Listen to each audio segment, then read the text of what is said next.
Good morning all of you. हम जो topic पढ़ रहे हैं वो एक्चुअली क्लासिफिकेशन है फंगी का। तो जो थर्ड क्लास आती है वो एस्कोमाइसिटीज़ आती है। एस्कोमाइसिटीज़ के बारे में आज हम पढ़ेंगे। जो वर्ग या क्लास जो होती है एस्कोमाइसिटीज़, तो एस्कोमाइसिटीज़ का एक्चुअली मीनिंग होता है एस्कस मतलब ब्लैडर मतलब गुब्बारे के जैसे, और माइक्स मतलब कि फंगी कवक। तो जो एस्कोमाइसिटीज़ के जितने भी मेंबर्स होते हैं या सदस्य जो होते हैं वो कैसे होते हैं, बलून लाइक होते हैं। तो इनके हम कुछ कैरेक्टर्स देख लेते हैं कि क्या कैरेक्टरिस्टिक्स होते हैं इस एस्कोमाइसिटीज़ के फंगी के। तो अगर देखा जाए तो एस्कोमाइसिटीज़ के जितने भी फंगाई होते हैं या फंगी जो होते हैं वो सभी मेंबर्स जो होते हैं एक दूसरे से डिफरेंट होते हैं। मतलब इस क्लास के मेंबर्स जो हैं वो एक दूसरे से स्ट्रक्चर में या संरचना में असमान होते हैं। इसमें जो सदस्य होते हैं उनका कवक जाल जो होता है वो सुविकसित होता है। कवक जाल मैंने आपको बता दिया कि क्या होता है। कवक जाल का मतलब ये होता है माइसीलियम, मतलब कि इनके जो कवक तंतु है वो आपस में एक दूसरे से जुड़कर एक संरचना बनाते हैं जिसे कि कवक जाल कहते हैं, जाल के समान संरचना बनाते हैं। तो ये जो होते हैं इसमें सम केंद्र की और विषम केंद्र की दोनों प्रकार के होते हैं। मतलब समान केंद्रक संख्या वाले और असमान केंद्रक संख्या वाले होते हैं। जो सम केंद्र की कवक जाल होते हैं वो एक केंद्र की या बहु केंद्र की हो सकते हैं। मतलब इनमें केंद्रकों की संख्या एक से लेकर अधिक तक हो सकती है। और बहु केंद्र की जो अवस्था होती है इसमें कवक जाल के सभी केंद्रक अनुवांशिक रूप से समान होते हैं। मतलब चाहे बहु केंद्र की हो, मतलब कि केंद्रकों की संख्या चाहे ज़्यादा हो, पर सभी केंद्रक जो होते हैं उनमें अनुवांशिक पदार्थ जो होते हैं वो समान होते हैं, समानता होती है, असमानता उनमें उपस्थित नहीं होती है। इनमें जो पट होते हैं वो छिद्रित होते हैं। छिद्र मतलब कि इनमें छोटे छोटे छेद पाए जाते हैं। और इनमें जो कवक तंतु होते हैं उनकी भित्ति काइटिन या सेल्यूलोज की बनी होती है। इनमें जो जनन होता है वो अगर देखा जाए तो एक तरह से अलैंगिक जनन जो होता है वो अलग अलग विधियों जैसे कि क्लेमाइडो बीजाणु या फिर ओइडिया या कोई कोनिडिया के द्वारा होता है। और अगर यीस्ट की बात करें, चूँकि इसके आगे हमको यीस्ट पढ़ना है, तो यीस्ट जो होता है उसमें जनन जो होता है वो मुकुलन द्वारा होता है। ये हम पढ़ चुके हैं, जिसमें हमने जनन की विधि पढ़ी थी फंगी में, उसमें ये पढ़ा है हमने। और इनमें चल बीजाणु जो होते हैं एस्कोमाइसिटीज़ में वो अनुपस्थित होते हैं। लैंगिक जनन जो होता है वो युग्मक धानीय संपर्क, युग्मक धानीय संयुग्मन, काय युग्मन और अचल पुमाणु द्वारा होता है। ये सभी विधियां हमने पढ़ ली हैं लैंगिक जनन में। और अगर लैंगिक जनन के समय प्लाज्मोगेमी के बाद जो होता है केंद्रक संलयन देर से होता है। मतलब कि पहले प्लाज्मा जो होता है, मतलब कि अगर हम कहें तो साइटोप्लाज्म जो होता है उनका फ्यूज़न पहले हो जाता है लैंगिक जनन में, पर केंद्रक जो होते हैं वो अलग अलग होते हैं। और केंद्रक का जो संलयन होता है वो प्लाज्मोगेमी के बाद में होता है। और फिर उसके बाद एस्कोमाइसिटीज़ जो होते हैं उनका विशिष्ट लक्षण ये है कि इसमें ये फाइकोमाइसिटीज़ से इसी कारण अलग होते हैं क्योंकि इसमें कवक जाल जो होता है वो किस अवस्था में होता है, द्विकेंद्रकीय अवस्था में होता है। इनमें लैंगिक जनन के समय एक थैली के समान संरचना बनती है जिसे एस्कस कहते हैं, जो मैं आपको डायग्राम में बताऊंगी कि एस्कस क्या होते हैं। एस्कस वो जगह होती है जहाँ बीजाणु लगे होते हैं। तो इनके जो बीजाणु होते हैं, चूँकि हम क्या पढ़ रहे हैं, एस्कोमाइसिटीज़ पढ़ रहे हैं, तो इसमें जो एस्कस होते हैं उसके अंदर जो बीजाणु लगे होते हैं उसे बोला जाता है एस्कस बीजाणु। और जो एस्कस बीजाणु होते हैं इनकी संख्या निश्चित होती है, 8 होती है, जिसमें से 4 पॉजिटिव और 4 नेगेटिव होते हैं। पॉजिटिव मतलब कि एक तरह से विभेद विभेद मतलब स्ट्रैंड बोलते हैं, तो धनात्मक विभेद वाले और ऋणात्मक विभेद वाले होते हैं। और अगर इनके जो एक कोशिकीय सदस्य हैं जिन्हें एसआई कहा जाता है, तो ये अधिकांश जो एक तरह से देखा जाए तो इसके सदस्य जो थे एक साथ एकत्रित हो जाते, इकट्ठे हो जाते और फ्रूटिंग बॉडी बनाते हैं जिसे एस्कोकार्प कहा जाता है, जो कि जिसके चारों तरफ कवक तंतु होता है। अगर देखा जाए तो स्कार्प जो होता है, स्कोकार्प जिसे बोलते हैं, वो अलग अलग प्रकार का होता है। जैसे एपोथीसियम में ये जो होता है एक तरह से फलकाय के समान होता है, कप जैसा होता है। तो इसमें डायग्राम में आप देख सकते हैं इसको, जैसे ये वाला है, ये क्लिस्टोथीसियम जो होता है, क्लिस्टोथीसियम में प्लेट जैसा होता है जिसके अंदर ये एसाई लगे होते हैं। एसाई मतलब बीजाणु, ये दूसरा होता है एस्कोस्ट्रोमा जो होता है उसमें ये कैसा होता है, एक तरह से देखा जाए तो मटकी के जैसा होता है। और इसमें अंदर क्या लगे होते हैं, ये एस्कस लगे होते हैं, टफ्ट ऑफ एस्काई। ये होता है पेरिथीशियम टाइप का। तो पेरिथीशियम में भी आप देखो कैसा दिख रहा है, ये आपको एक तरह से जैसे सुराही होती है उसके समान दिखता है, उसके अंदर लगे होते हैं एसाई। फिर उसके बाद नेक्स्ट जो है एपोथीसियम टाइप का। तो एपोथीसियम में कप जैसी संरचना बनाते हैं और उसके ऊपर एसाइस लगे होते हैं। ये कप जैसी संरचना, प्लेट या प्याले जैसी संरचना होती है। इसमें जो होता है ये लॉन्ग होता है, इसको बोलते हैं हिस्ट्रोथेसियम।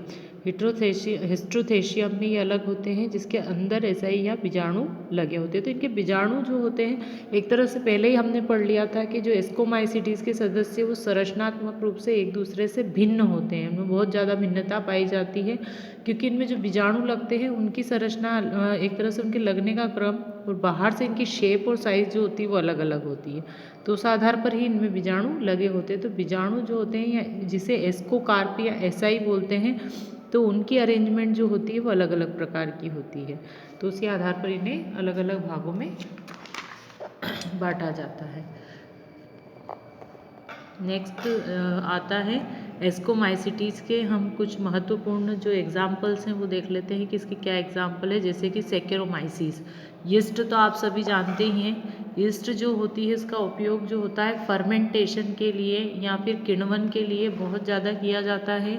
जो डेयरी प्रोडक्ट होते हैं, आपने पहले भी 5th 6th 7th और बड़ी क्लासेस मतलब 10th 12th 10th तक भी आपने पढ़ा है कि यीस्ट जो होती है उसका उपयोग एक तरह से कमर्शियल या फिर औद्योगिक स्तर पर किया जाता है, जिससे कि खमीर लाने के लिए भी इसका उपयोग होता है। जैसे कि बेकिंग इंडस्ट्री में इसका उपयोग होता है, एंटीबायोटिक्स बनाने में भी इसका उपयोग होता है।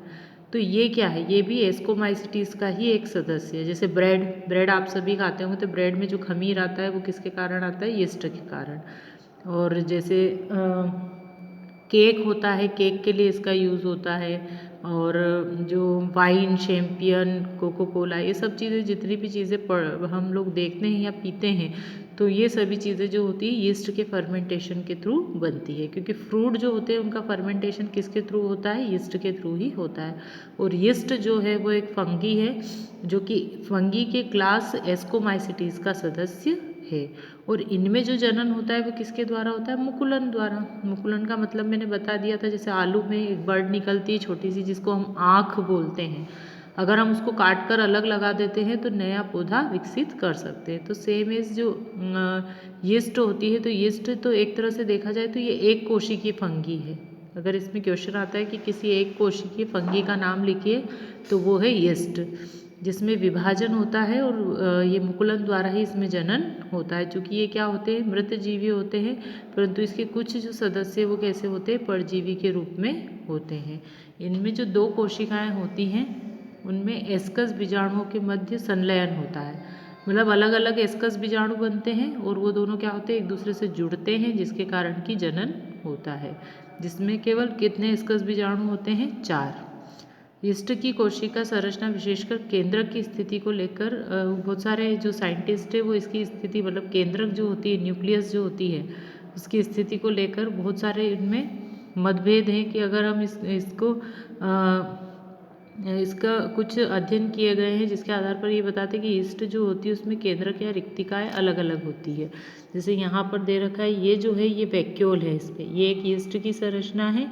यीस्ट की संरचना में अगर हम देखें तो ये वाला जो खाली भाग आपको दिखता है इसे वैक्यूल बोलते हैं। तो साइंटिस्ट मानते हैं कि जो वैक्यूल है और न्यूक्लियस है उसकी स्थिति अलग अलग है, तो कुछ ऐसा मानते हैं कि शायद ये एक ही जगह हो। तो ये दोनों अलग अलग संरचना है, एक ही संरचना नहीं हो सकती है। तो केंद्रक में केंद्रक कला भी होती है। ये केंद्रक कला आपको दिख रही होगी, इसे केंद्रक कला बोलते हैं, ये वाली। और ये तो वैक्यूल है। अब अगर हम इसकी संरचना देखें तो संरचना में सबसे बाहरी जो संरचना होती है उसे बड स्कार बोलते हैं। जो आउटलाइन आपको दिख रही है इसे बड स्कार बोला जाता है। इसके अंदर जो संरचना है इसे सेल वॉल बोलते हैं।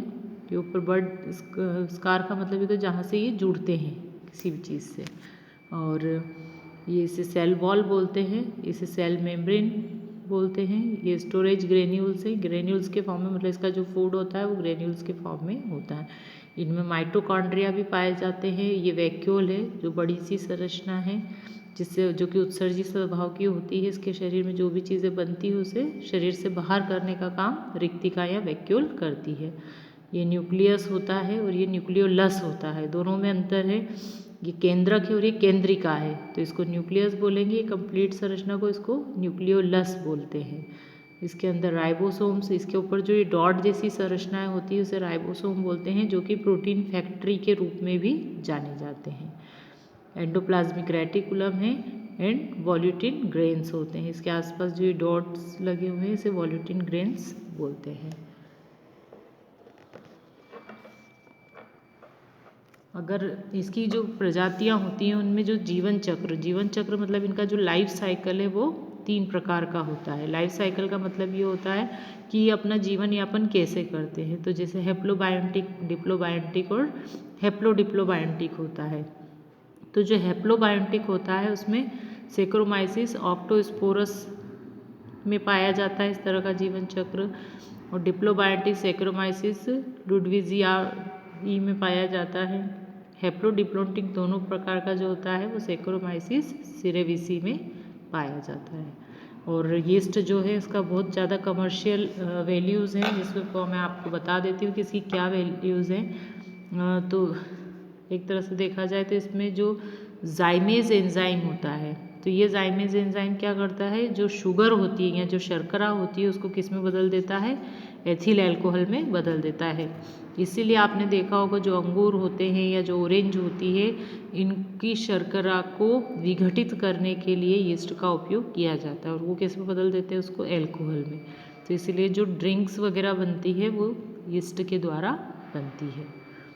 फिर यीस्ट के द्वारा कुछ विटामिन्स भी बनाए जाते हैं, जैसे B1, B2 और विटामिन सी। जो विटामिन सी युक्त जो फल होते हैं उसके फर्मेंटेशन से ही क्या बनता है, विटामिन सी बनता है। सेकेरम जो सिरेविसी होती है, सेक्रोमाइसिस जो सिरेविसी है उसके द्वारा डबल रोटी में खमीर, आपने देखा होगा डबल रोटी देखी होगी, जैसे ब्रेड वगैरह ये चीज़ें हैं, तो इनमें खमीर उत्पन्न करने के लिए सबसे ज़्यादा यूज़ किया जाता है सेक्रोमाइसिस सिरेविसी का। और यीस्ट की जो गोलियां हैं त्वचा एवं आंत रोगों के लिए औषधि के रूप में उपयोग की जाती है। कुछ शर्करा युक्त जो फल होते हैं, जैसे फल, पनीर से बने दुग्ध पदार्थों को ये नष्ट कर देते हैं। तो ये ऐसा नहीं कि फूड फैक्ट्री में इसका यूज़ हो, ये बहुत सारी चीज़ों को ख़राब भी कर देते हैं। जैसे घर में अगर हमारे कोई ऐसी चीज़ें जो नमी वाली चीज़ें रखी रहती है तो उनको ये क्या कर देते हैं, ख़राब कर देते हैं। ये फीमेल्स की जो वेजाइना है उसमें भी बहुत सारे डिसीजेस फैला सकते हैं, यीस्ट के कारण इन्फेक्शन हो सकता है। एस्परजिलिस जो है वो एक तरह से देखा जाए तो मृत जीवी कवक है, जो कि खाद्य पदार्थों, जैसे घर में अगर फल वगैरह रखे रहते हैं, अचार, मुरब्बा, इन सबको क्या करते हैं, खराब कर देते हैं। संग्रहित जो अनाज होते हैं जो हम स्टोर्ड करते हैं उनको भी खराब कर सकते हैं। और अगर हम देखें तो ये लाभदायक भी हैं और हानिकारक दोनों प्रकार के होते हैं।